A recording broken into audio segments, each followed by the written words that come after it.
So we tried to do everything we could in terms of notifying people on our website, we went ahead and carried the New Orleans Saints NFL preseason game.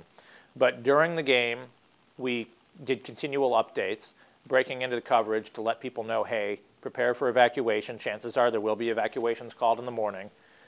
Even during the halftime show, we took the entire halftime show and did a special on hurricane may be coming this way. Hurricane Katrina is now forecast to hit Louisiana. There was a real challenge on letting people know. We knew at 4 o'clock Friday afternoon there were going to be evacuations Saturday morning. It was inevitable. With the path as it was, we knew that was going to happen.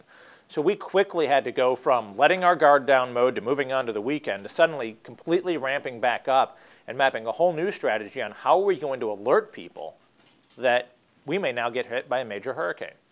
There were two big changes that we went through.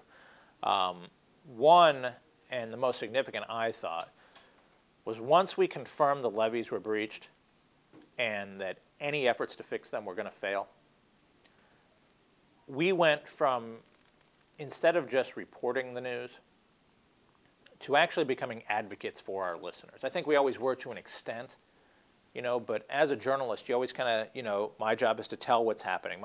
I got to a point where I was actually begging people, if they were still in New Orleans, to leave by any means necessary.